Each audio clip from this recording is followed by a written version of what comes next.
Welcome back to the Borne to Chat Shit podcast with your hosts, George Osborne and Victoria Kowalski. Oh. I'm going to go into it and say the stunning, the Polish, the coffee lover, the magnificent.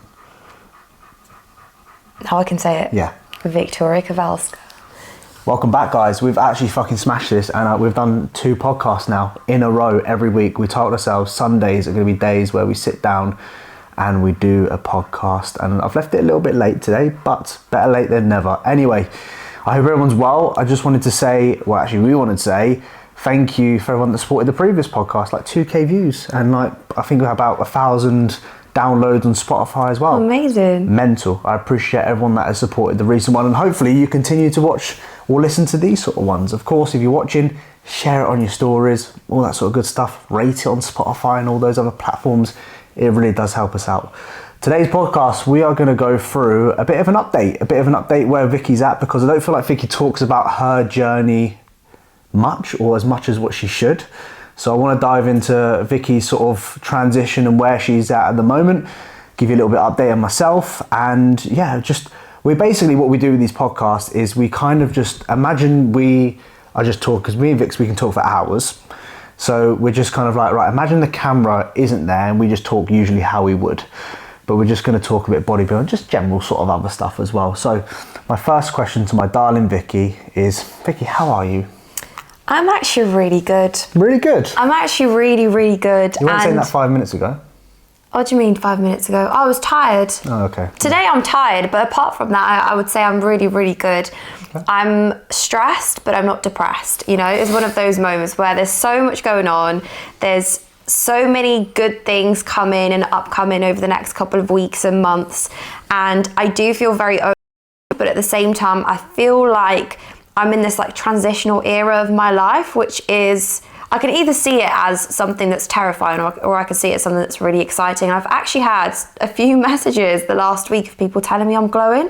And I was like, oh, that's actually really nice. Like, people don't ever say that to me, but I think it just comes down to the fact that I know what I want and I know how I envision my life, and I'm going after it. Most importantly, that's making me feel just good. Yeah, just make you feel like a boss woman. Yeah, it does. It does. I'm doing a lot of hard things. Like I'm taking on a lot of challenges, a lot of uncomfortable changes in my life. But I always say that when you do hard things, your life starts to become easier and you start to feel so much more confident, which is where I'm currently at, I guess. Yeah, I think that. I was going to say building confidence, I think, is actually huge. Yeah. Because it's doing the hard stuff or doing the things that you don't want to do.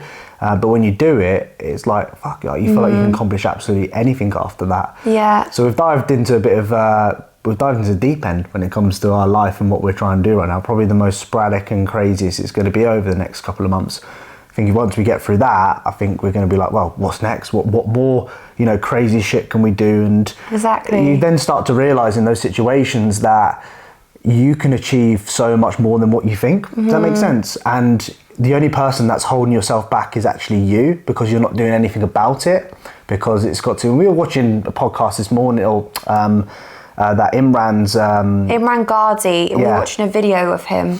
He's got a few of them on YouTube. If you haven't watched him, watch this guy. He's very inspirational. And you doing nothing, like we have this perfectionist sort of mentality, me and Vicky, is all or nothing, and if we do something, it's got to be perfect. But it doesn't need to be perfect, We'll learn on the way. Learn on the job. Yeah, exactly that.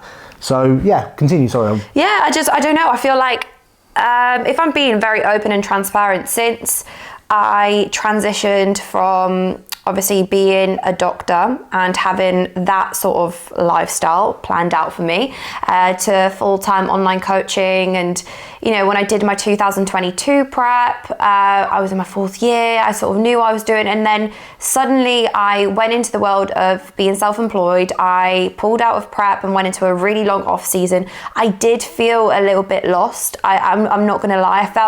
It's not necessarily that I felt lost, but I just didn't really know what I truly wanted. I knew I wanted to, quote unquote, be happy, and I knew I wanted to compete one day, but I feel like just like now my vision is so clear, but I know why that is, and that's because I've started being so unapologetically myself. This last year, I finally sat myself down at the start in January, funnily enough, and I was like, what is it that you want? Not what is it that you want other people to want you to do? Like, what is it that you want? Like, what job do you want? Who do you want to work with? Where do you want to live? Like, what do you want to do, minus any sort of external opinions or external factors? Because that's something I've always been very influenced by. I've always tried to make people happy, and I think anyone that knows me, or anyone that's worked with me, or anyone that's had a conversation with me, you'll know that my primary focus is just making other people happy, whether it's, you know, family, friends, you, business, like clients. It's that's just always my primary focus, and I think it will continue to be. But finally, I just think, I said to myself, you know what, like, fuck it. If I want to do something and someone doesn't like it, as long as it doesn't hurt them in the process, or sometimes, you know what, sometimes it might. Sometimes it might, but that might just not be my type of person. Yeah, I feel like my life has really started to change. I've just literally said, fuck it, be unapologetically yourself. People are going to have an opinion and a comment regardless. And I think a lot of what I'll discuss potentially in this podcast, you'll understand why I've got this sort of mindset. But yeah, I realised that I was living too much for other people, whether it was what content I posted. Like, I had this huge pressure of posting a certain type of content that I just did not enjoy. I loved YouTube, was so scared to post on YouTube, would be so petrified actually to even do these podcasts, because I was like, oh, you know, what if I stutter? What if people think I've said something wrong and I've upset them? But actually, do you know what?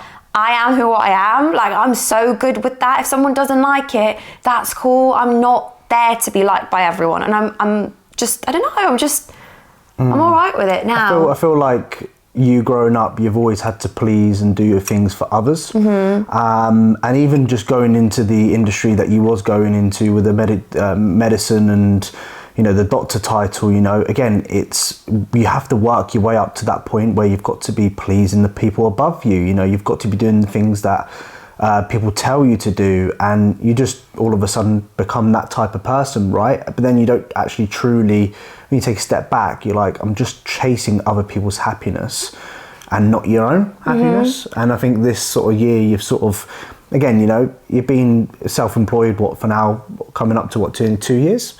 A year, year and a half, 2 years now.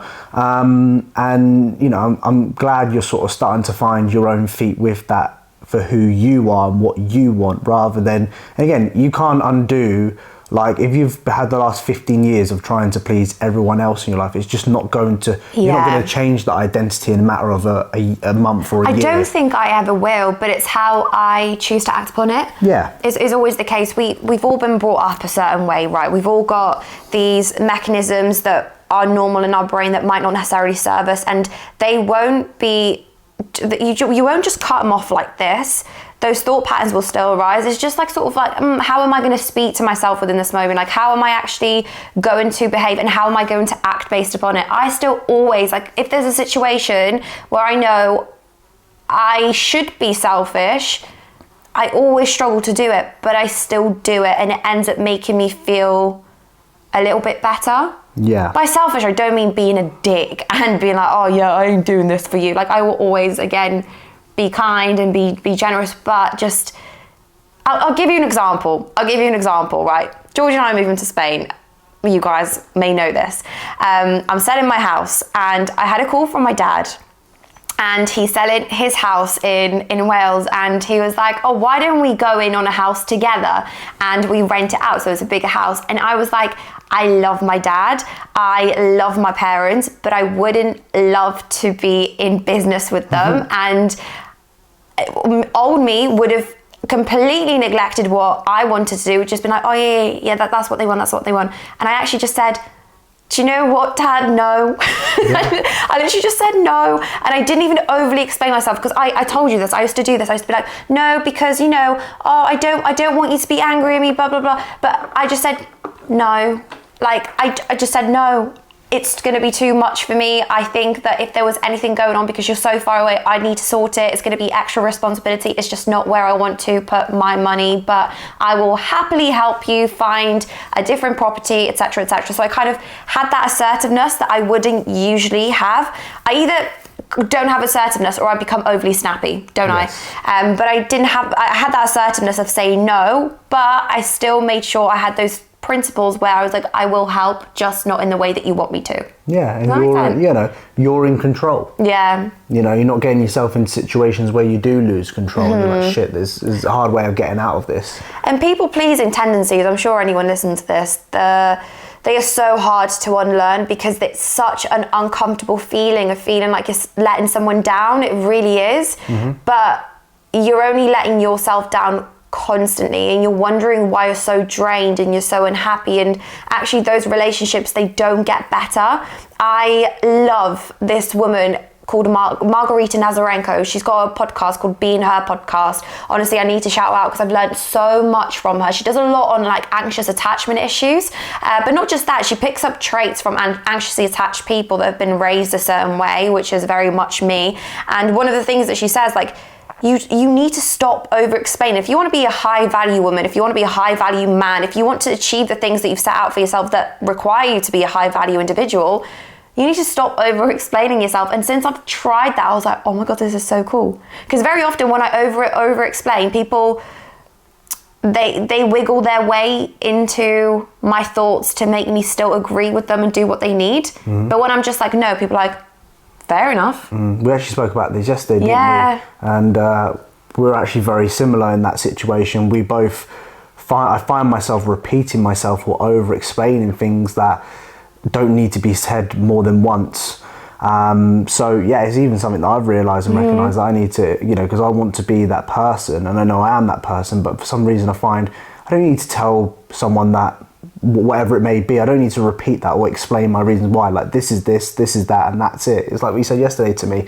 So yeah, I've taken that on board actually, which is good. So a lot of learning points this year. I feel like I've really matured. Yeah, there hopefully is. not facially, because I do think I've got more wrinkles. Yeah, and it's sort of when I... Yeah. No, I'm sorry, I'm thinking about what you said about a lot of learning this year. I'm joking. And that's one thing that I've probably this year done some of the most learning I've ever done in my life. Like, yeah, you can sit and think about school and things like that, but that's actually not life learning. This year has been a lot of life learning in terms of like... And it's crazy because it's taken me 28 years to learn these sort of things, but I do remind myself that, it's never too late to learn something new. And I've realised like you've got to continue learning and self-development in that aspect of things. It's all great learning a subject, a language, but these sort of common things that we've just spoken about are actually really important life skills to actually start, what's the word I'm looking for? Like maybe loving yourself a bit more, or maybe becoming the person that you actually want to become, if that makes sense. So yeah, this year done a lot. Sorry, you going to say? Sorry, yeah, this is literally us when we talk. George will say something, I'm like, oh, that's a thought that I have. And then 5 minutes later, forget. 5 minutes later, forget, so I'm just going to interrupt now. Just interrupt. That's my ADHD head, sorry. I won't let him finish the sentence. I am really working hard on it, but it feels like I'm holding a plank when he's talking. I'm like, I've got something to say. Especially something you don't like what I say. No. Okay. You just don't like what I don't say agree. say what you're going to say because you're going to forget about it. I think I've already forgotten. No, you haven't. What are we talking? Self-development. Self-development. Self-development. One thing as well with self-development is understand it's not going to be linear. And this is something I learned really over the last 5 years, because I would say after I came out of therapy, after I came out of the rehab that I was in, I've spoken about very, very often now. When I came out of that, I was genuinely, I would say, the most emotionally intelligent individual that you would come across. And I say that humbly. I was genuinely so emotionally intelligent, so emotionally mature, so calm and collected. I look at my old self and I think, bloody hell, like, woman, like, you are fantastic. And I really strive to be that person again. But since then, I did regress a little bit. I'm not going to lie. We had a little bit of a hiccup, didn't we? With your addiction, which you've been very open about. When George fell into his addiction, I very much fell into my old mechanisms and my old patterns and my old insecurities, and I took a huge step back in terms of my self-development, and I'm back up there again, where I do feel like I'm very emotionally regulated, where I do feel like I'm working on myself and I've got these patterns and habits. So yeah, I guess what I'm trying to say is, like, if you're on a self-development journey right now, don't listen to us or any other podcast or any other influencer or whatnot. And I'm not saying that we're influencers, by the way, by far from it. But yeah, don't listen to people and think that's how your self-development journey should work. Get inspiration from it for sure. See what they're doing, because some of the things might help you. But every single person's journey should look slightly different, and there are going to be bumps in the road. There are going to be steps back, but we're just all in the pursuit of trying to be the best version of ourselves, aren't we? Yeah, and that's all we can do at the end of the day, is just little by little, better each time. Yeah. And you sort of learn on the go, right? I didn't think we'd get deep 15 minutes into it, to be honest with you. I was thinking, how am I going to title this podcast? I'm going to put George and Wiki got deep. Great. Got deep. I was thinking, what am I going to title this? So, yeah, so I want to dive into where you're at right now in terms of, just finished your diet and sort of where you're heading now, and just to keep people updated with the journey aspect of things, because I think your journey is very unique. I don't think many people document the journey that I know you can, and I think a lot of people would value this, from not only in terms of like bodybuilding, but also just like life as well. I think a lot of people can, and us as a relationship as well. I think we put a post out on Instagram surrounding like bodybuilding and relationships. We've done a podcast on it before, but actually got like a really good sort of response as well, and that's something that we really value here. Obviously we're both very deep into our bodybuilding journeys. We obviously want the best for each other and progressions, but we also really value our relationship and things like that. And I think, I don't know where I'm going with this, but I want you to talk about my bodybuilding. About your bodybuilding and that sort of good stuff. Yeah, so I have just wrapped up my dieting phase. It ended in a photo shoot, which was great. I didn't get super lean for it, and I actually got leaner after my photo shoot. So I think I'm 2 kilos down since then. Are you? Yeah, I think so. Jeez. Yeah, I think I was like 61.95 and I hit 69.95 this week. So my body weight is down a little bit. The initial plan was to actually carry on dieting up until August, but we just got to the point where, not necessarily that my head wasn't in it, but my training wasn't great. I was chasing condition that I didn't really need to get for the purpose of where I'm at the moment. And the whole purpose of this diet phase was to reset myself to improve all of these things like the insulin sensitivity, blah, blah, blah, blah. But ultimately the biggest reason why is because my body does take a long time to respond to a diet, and it does take me a long time to drop body fat. And I do not want to start prep having to lose 15, 20 kilos like I did in 2022. I want to be losing around 10 and not losing a significant amount of muscle in the process, if any at all. With how I train, I doubt that I will, to be honest, like if I know myself. But yeah, it's just, it was just more so that I can go into a push-up phase now whilst not being a fat mess at the end of it, and then being like, oh my God, I need to start prep now when I literally feel like a little Miss Piggy, and stressing that I won't succeed. And I know a lot of that is going to be imposter syndrome and a harsh inner self-critic of mine. But yeah, I just don't want to get to the point next year where I've got so much to pull off and I apply so much pressure on myself, which I know I need to address anyway. I just want to be in a really good spot. So it was a long diet. I dieted for 17 weeks in total, which is way more than I would recommend for anyone, but it's what needed to be done for me. And that's bodybuilding in itself. There is theories of how you should do things, there is roadmaps, there is templates, but at the end of the day, when you've got someone in front of you in practice, everyone's got different metabolism, everyone's got different goals, everyone's got different needs, and people are going to respond differently. So would I advise any woman out there who is still in her off-season year to be dieting for 17 weeks? No, but it's something I needed to do in order to make sure I'm in the best position for prep. So we've wrapped up the diet now. I am slowly, very, very slowly reversing my food with no off-plan meals so I can increase my baseline. When I say slowly, my food's literally gone up by 200 calories on each day, and I say only, I know for some people still might be a lot, but for me it's not really. I'm only eating 1900 calories on a training day and 1700 calories on a rest day. And we are just basically not going off of seeing like 0.2% body weight increase, 0.25. It doesn't matter about that for me. not that I can recomp or main gain, but I kind of can. Like, as long as my training is flying and I'm getting much stronger, I don't need to see that scale weight fly up personally. Some people might do. I know George is one of those individuals that has to do that. But for me, gaining muscle is not an issue as much. It's losing body fat. I am anticipating my menstrual cycle over the next couple of days with my moods. Jesus Christ, I hope it comes. No comments. Yeah, no comment. You shush right there. I'll be quiet on this part, guys. I won't mention anything about that. I woke up this morning crying. I'm like, in such a bad mood. Yeah, you did. Yeah, I did. I just burst out crying for no reason whatsoever. Yeah, we had a night the other night where Vicky woke me up in the middle of the night and she was crying and she was checking my heart, see if I was still alive. And I'm thinking, I'm fucking asleep here, Vicky. What's I had a going on? nightmare that he drowned and I had to pull him out from these waves in Thailand and he wasn't breathing. I was doing CPR and then I woke up. I was like, is he breathing? Yeah, Vicky was crying. I was like, what the fuck is going on here? She's feeling my chest. She's feeling my pulse. I'm like, so I think those emotions. Yeah, I'm alive. See you later. And then he's snoring. I was like, at least he's snoring, so I know he's breathing. But yeah, my emotions have been a little bit all over the place. So I'm awaiting that to come.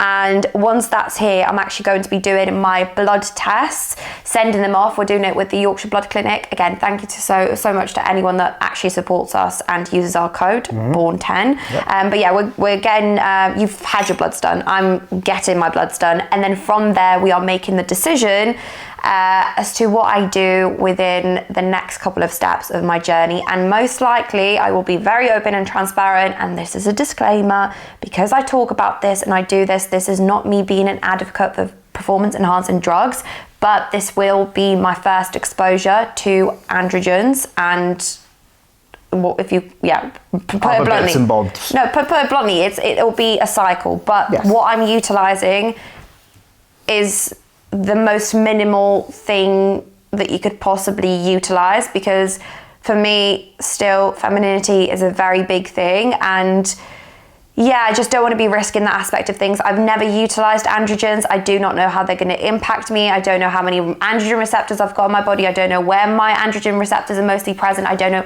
I don't know. And ultimately, when you are doing these things as a female and as a male, you are playing Russian roulette. And I would never, ever, ever, ever go to, oh, well, this is the dosage that I took. I am literally going to be taking the tiniest amount of a compound that's got a very quick elimination.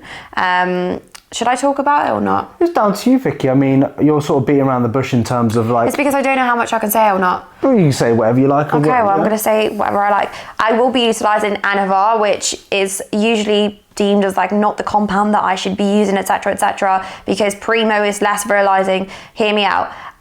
Primo takes a longer time to peak in your system, and it takes a longer time to get rid, or your body for it to get rid out your system. So Anavar has got a much shorter half-life to Primobolan. So if I take Anavar and it impacts me in any way that I'm like, do you know what, this goes past my threshold of my risk to reward ratio, I can eliminate it and it'll be out of my system way quicker than what Primobolan would be. So yes, theoretically on paper, and this is what I'm talking about, like, you know, bodybuilding is so subjective and every single person's going to want to do things differently. This is my own personal choice. This is my own personal risk reward. And before anyone puts into their comments, like, you shouldn't be doing this, I don't care about what you have to say. No, it's true. I don't care. She doesn't fucking care. No, it's I welcome opinions and I welcome criticism, like constructive criticism. But if someone is telling me like what I'm doing is wrong, I appreciate what I'm doing is risky. There is no safe way to do it, but I just think, I don't know, like everyone's gonna have an opinion on it. Oh, you haven't stepped up on stage before. Okay, cool, that's your opinion, your value. So just save yourself the breath, save yourself the finger typing. I just don't care. Okay, so what was I leading? Because you're talking about. You can tell I'm due on my period. Yeah, so I'm basically choosing to take Anavar over Primobolan for that reason. But again, I need to monitor things like kidney function, lipids, and liver function as well to see where that is at, and also know my baseline so that when I utilize this androgen, which is going to be at the tiniest amount that I probably possibly can, it doesn't skew things ridiculously, because I will be getting my bloods done after as well. I just want to, even though I can't minimize the risk, I can't do it risk free, I can't even do like risk reducing, I can not be a tit about it, which is exactly the plan of action. So and on that note as well, like there's, I think obviously the use of Primo, number one as well, is that you don't, especially like keep it real, you use underground labs,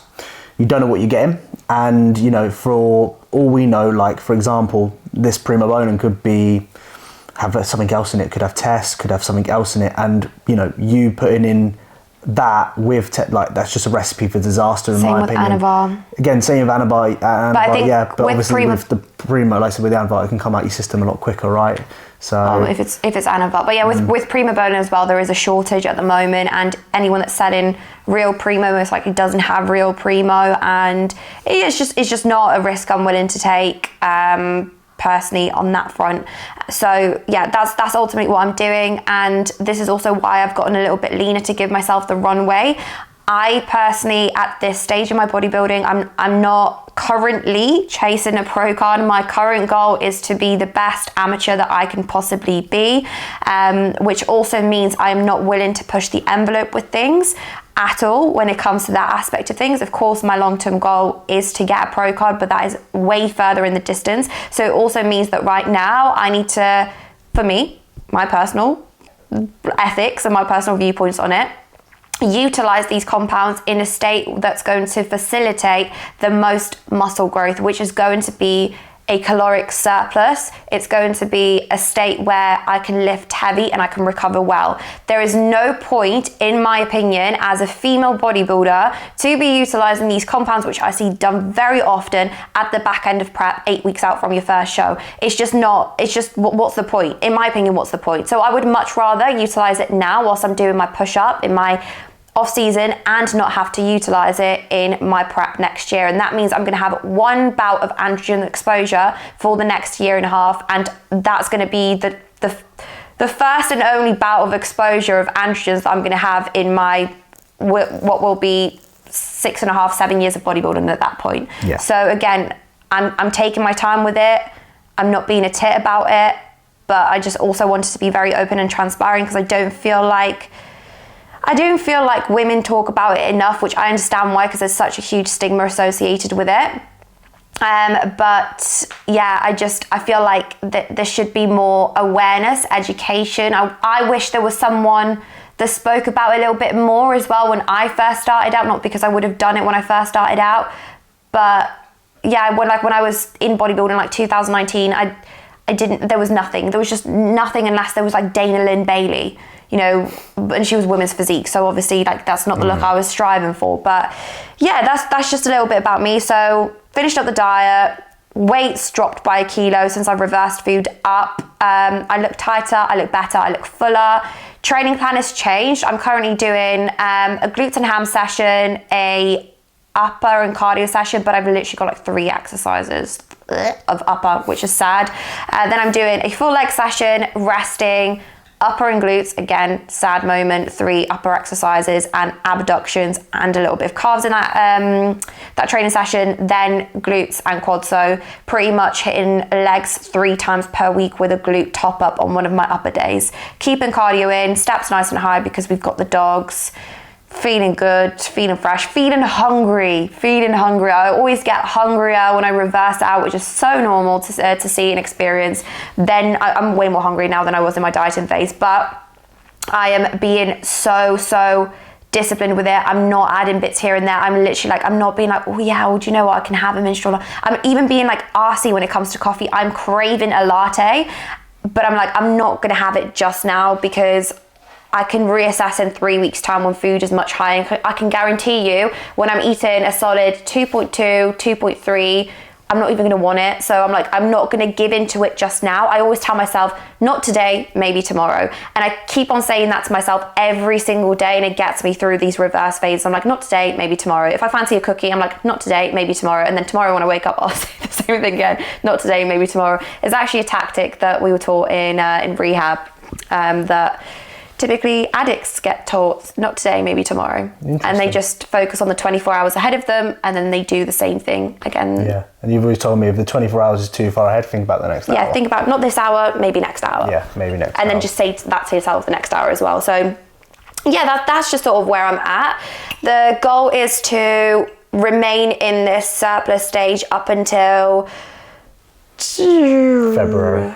I want to say January. Georgia saying February. All depends on where my body composition is, but ultimately roughly that time. And then I am officially starting the long-awaited prep, which I will be documenting on my YouTube. I will, because I have got so many people invested, which blows my mind. There are so many incredible people that just like root for you. Like they're just so excited to see me up on that stage, and I'm just so excited to showcase that on stage. Have I got high expectations for myself? Absolutely. Am I aiming for a pro card in my first show? Yes. No, I'm joking, by the way. I'm joking. Imagine if you do that. That would be fucking sick. That would be so fun. I don't know. I wouldn't believe it. If that happened, I don't. Anyway, yeah, manifesting. Anyway, we're manifesting. Yeah, but no, I'm planning to give it my absolute all next year. I'm very, very aware that I will be competing against seasoned athletes and also athletes that have pushed the envelope when it comes to assistance. I'm not, even though I've utilized things like clenbuterol, and I will be utilizing a first cycle banner, but I'm not. I wouldn't call myself like a heavily assisted athlete. No, of course. You know, I still have a very natural. Yeah, you still have the natural bodybuilder mentality as well, you know, of, you know, the training hard, the consistency, the nutrition. Unfortunately, when you do go down that assisted route, you do go up against people that are willing to do whatever it takes, and they don't give a single fuck, and that... Which each to their own. Yeah, each their own. Like, it's just how people don't give a fuck, then that's fine. Yeah. It's just not our sort of values here and what we preach. Well, not necessarily preach, but what we certainly do ourselves. We're not happy to push the envelope in that sense, and we stick by, you know, that aspect of bodybuilding is just simply the icing on the cake. It doesn't take away from the simple foundations. People, you know, decide to go down these routes and they think, oh, you know, I'm just going to eat shit. I'm just not going to focus on the core things of bodybuilding. And of course, expect to grow. You know, we value that first, and then sprinkle a little bit of dust on top if that's your goals and that's your values and that's what you want. So, yeah, I just think from what I've just sort of seen from Vicky, like, you know, you've got big aspirations and big goals. The goal of this diet for me was to, again, assess kind of where you was muscularity wise, because a lot of the time is Vicky like, I haven't got a hamstring, like she's doing her quarter turns. I haven't got a hamstring's non-existent. I'm like, just wait, just like pull off some more body fat. You know, I haven't got a glute ham tie-in. Okay, just keep pulling off a little bit more, and then all of a sudden she's in a position right now where she's actually got hamstrings, and they're way better than what she thought they were, in my opinion. She's got a glute ham tie-in. Okay, is it predominantly noticeable to Vicky? And when Vicky compares herself in terms of hamstring development, glute ham tie-in, she's referring to top IFBB Pro girls, which are walk-in pharmacies when it comes to the amount of PEDs that they're using, and it's just not it's like me comparing myself to someone on the Olympia stage. It's just not going to happen, you know. They're always going to be bigger, better, whatever. So for her standards, for me, is to prove that you have got the capacity to compete in the world. She's like, should I do bikini? Should I do this? Yeah, there's always self-doubt. Absolutely, but I wanted to use this diet as an opportunity to say, look, this is where you're at. This is how much progress you've made. Okay, cool. You now know what you look like when you're decently lean. Like, build that now into confidence going into the off season, because the muscle, it's not going to go, you know? I think it's really important. Like, people gain in a bulking off season phase and they think they haven't got that muscle there. It's all down to body fat, you know? When you are lighter, you always will look bigger. When you're actually technically bigger, you're always going to look smaller. That's just how it is. So I wanted to sort of prove that, to showcase her, look, this is the level of muscularity. And what is your thoughts on my actual physique? Because you don't really say. You're like, yeah. So my thoughts is that you've got a fantastic physique for how long you have been training. Like, you've only been really training seriously since I met you, to be honest. You maybe a little bit before that. So you've only been training seriously for about 3 to 4 years, no, and longer than that. Longer than that, yeah, whatever. But I think with what you've done in a short space of time, I think you've got a fantastic physique. I think your, you know, quads in particular, outrageously good. I think your hamstrings are hugely improved.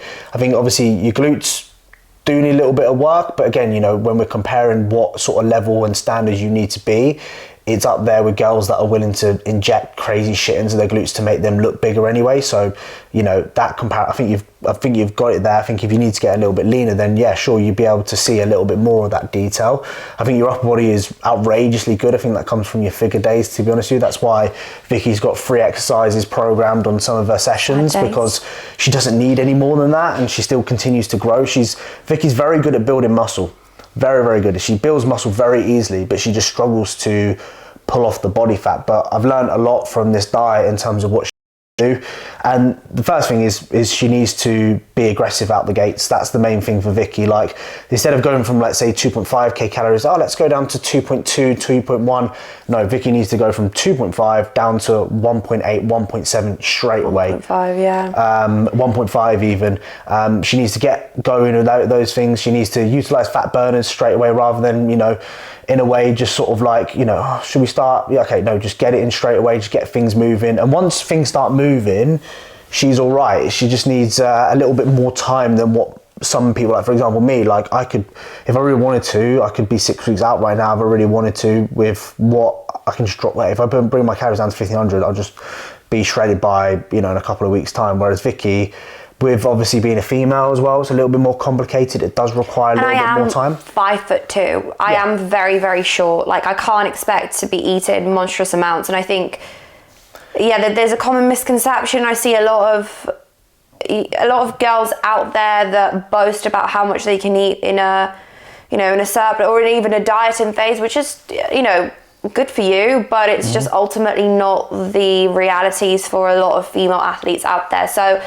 yeah, I think what George is saying is absolutely spot on. And something I just wanted to highlight in this podcast is that do structured dieting phases, not extreme dieting phases, but very structured dieting phases before you even think about a prep. And don't do just one. I would do at least 2 or 3, because the data that you can gather is going to save your ass come prep. When I went into prep in 2022, I did 1 structured dieting phase before. Don't get me wrong, I dieted my whole life, but when it comes to like the bodybuilding structure of data collection, I did 1, and I didn't gather enough data from it, to be honest with you. I didn't learn much from it. It was just kind of like, oh, I'm just in a diet, you know, I'm doing a bit of cardio, I'm doing like, I was just still very much just following orders, not picking up trends. But now what I have learned is the fact that with each diet, I have learned more and more about myself as an athlete and what needs to be done for me. Not on paper, not through research, not through this is the most optimal X, Y, and Z,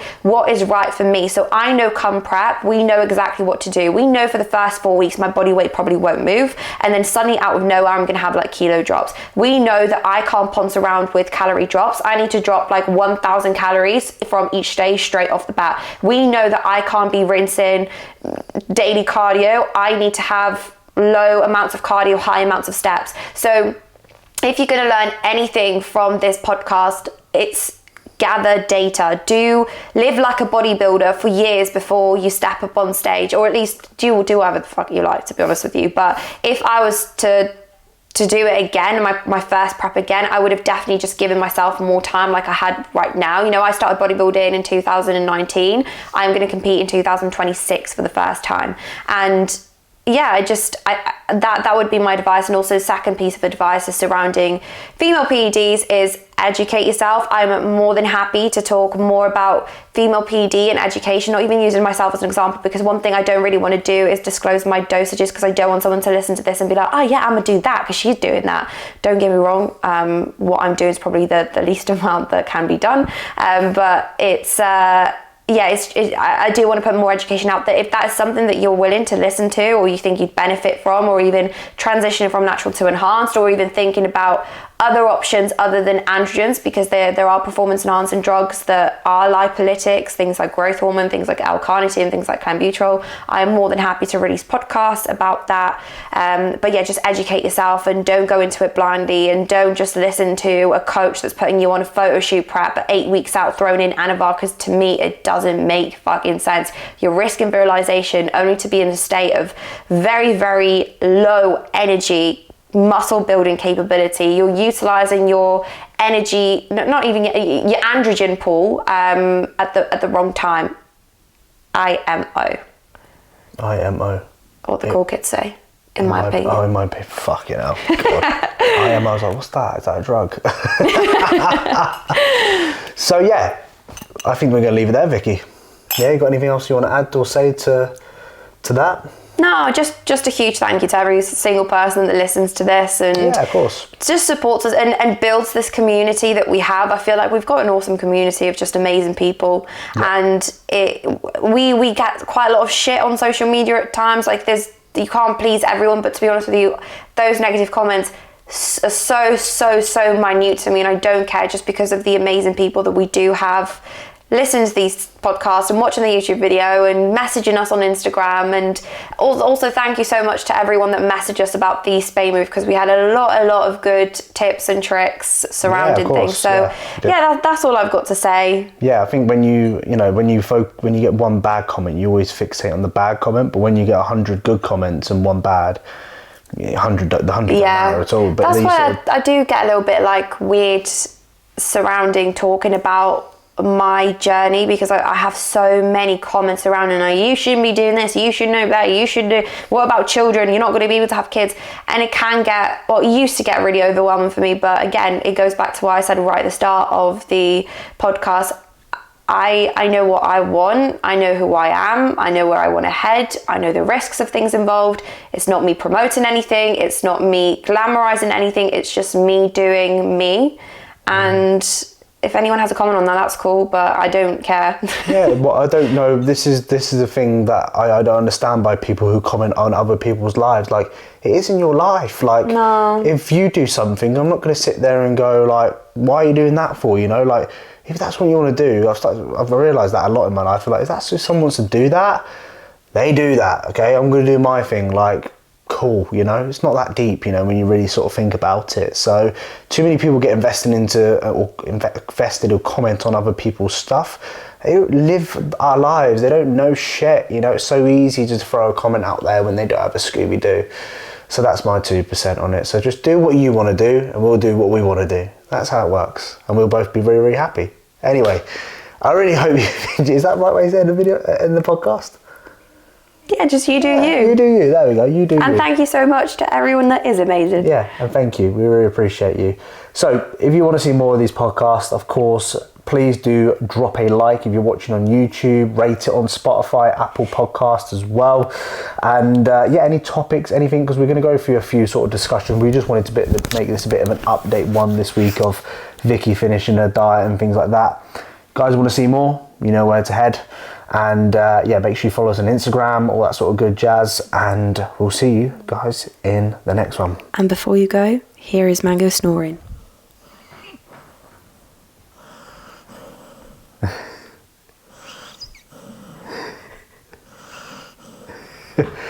She's having a great time.